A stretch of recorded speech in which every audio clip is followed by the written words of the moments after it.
Hello, I've arrived in Cyprus, and bloody hell, is it hot. I'm literally sitting in my boxer shorts because it is so extremely hot here. You come off the airplane and you get whooshed by loads of heat. It's really hot. We've arrived in our apartment and it's beautiful. Oh, it's beautiful. I'll give you a tour later on, but it's absolutely beautiful. When I say luxury, it is so luxurious. You know, we've got everything we could possibly want. It's like a house. It's wonderful. But we've only just moved in. We've only just got here. It's about 11 o'clock. I could believe that. But it didn't all start off magically, because the first 9 hours of my holiday were absolute hell. And I mean that absolutely. So let's start off with what happened. We got through everything really quickly. We got through security, check-in, got through all of that really quickly. Then we went to the security section, and we went for that. And then we went into this place, I think it's called the departure lounge. And, oh my god, oh, that airplane's, I can't hear anything. Oh.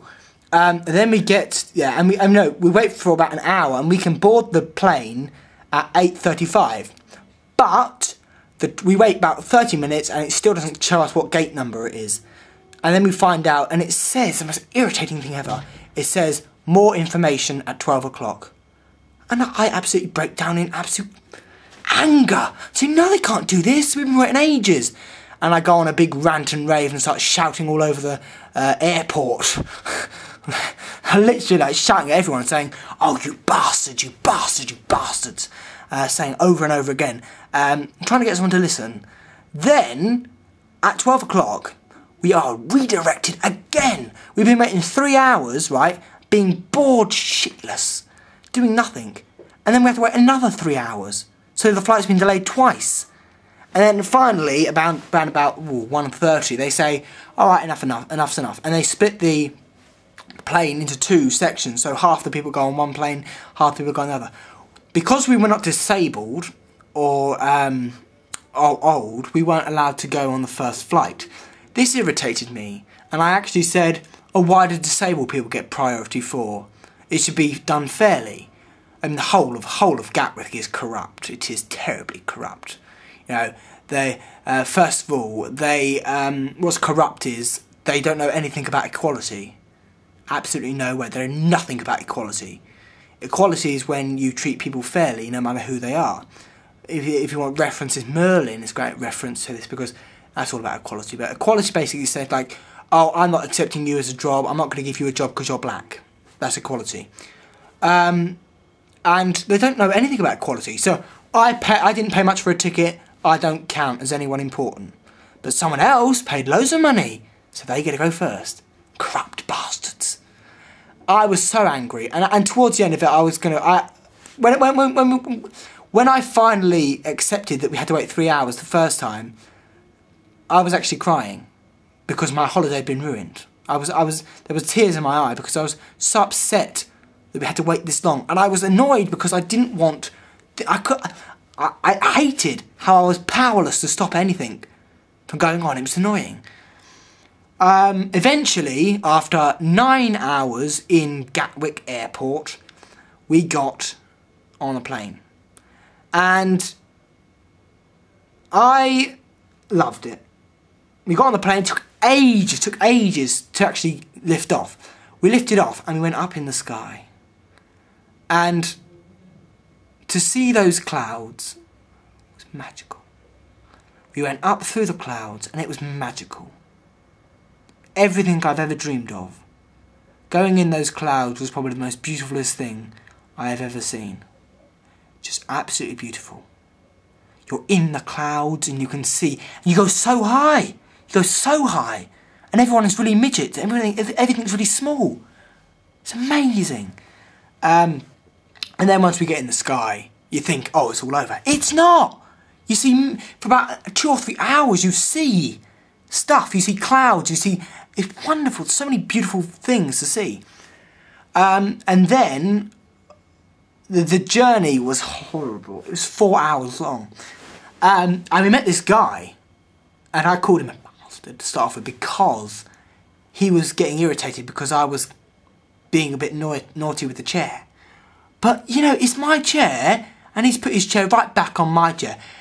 The word economy is so big. It's so big. They cannot stress economy enough. It was so cramped, but it was awesome. It was nice. It was very, very nice. I mean, I don't really care, but it was a very small aircraft. And then he said, "Oh, come on, it's like your lads. It's your first lads outing, like." And he started buying drinks for us, this man. And he was totally and utterly lower class, obviously. I don't know what his name was. I can't remember, but he started buying drinks for us, vodka shots, on this plane. And it was vodka. He bought us 3 rounds of vodka, which were about £7 each. That's 21 pounds. And we added some Red Bull with that. And then he sort of went away, and then he came back again and said, "All right, mates, right, I'm going to buy you another one." And he bought us another £21 worth of vodka with Coke. And this guy couldn't believe it. I couldn't believe it. And one of the things that happened that I absolutely love throughout the whole of my journey on the plane was ordering food. I loved it. Because the plane was delayed twice, we got a special voucher, which meant we have £7 to spend on the plane for food and things. So, first thing I saw on the menu was truffles. Truffles in dusty cocoa. And I thought, yes, that is luxury. And I just imagined to myself for that moment, just sitting on the plane, reading my book, eating truffles. So yeah, I said yes to that. Then I bought some Ribena, then I bought some Pringles. But the truffles were so bloody nice. I just sat there, reading my book, very luxurious, and eating my truffles. I was very happy with that. Then, where did we get to? Yeah, so yeah, he gave these vodka shots. Then, because he was so flipping drunk, he was sort of taken to another part of the plane. And the man, the steward, said to us, if he gets on your nerves, just tell us and we'll get rid of him. We're not going to chuck him out of the plane.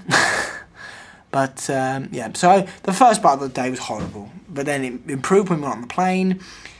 But I ate too many sweeties. I really did. You know, you take sweets, sucky sweets. Go away, go away, go away. You know, you have those sucky sweets, and you suck on them when you go up the plane. Well, I had too many of them, didn't I? Yeah. And I feel absolutely fucking sick now.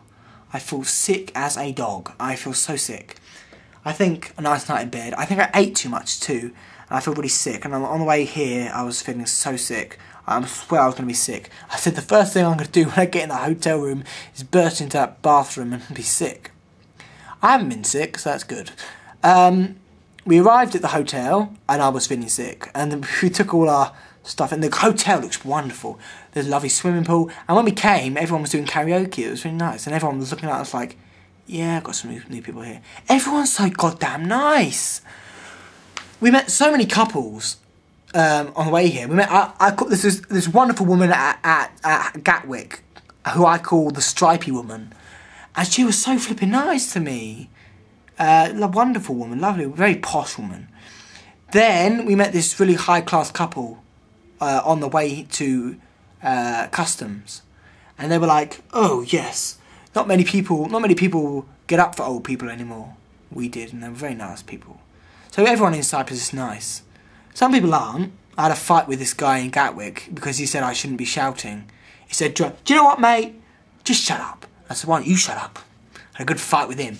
Little bastard, yeah, I didn't like him at all. He was actually getting married, the guy. And I shouted at him and called him a bastard, really, so I didn't like him at all. If I meet him in Cyprus, I will punch him around the face. Little snobby bastard. Then we got to the hotel room, and I was absolutely flabbergasted at how wonderfully beautiful it is. That's the end of day one. I'm very tired, and I want to go to sleep. But I don't know what we'll do. Perhaps we're going to go for a karaoke. We've got television, we can watch Torchwood. We've got the internet, hopefully, I don't know yet. People, there's so many bad reviews about this place. It's absolute bullshit. Lovely place, absolutely wonderful. See you tomorrow, hopefully. Goodbye. I'm going to go and put all my clothes in now. I got my batteries, so there'll be loads of photos. Yay! Goodbye. I'll give my neck a rest now because I've been staring at you for all the time. Goodbye.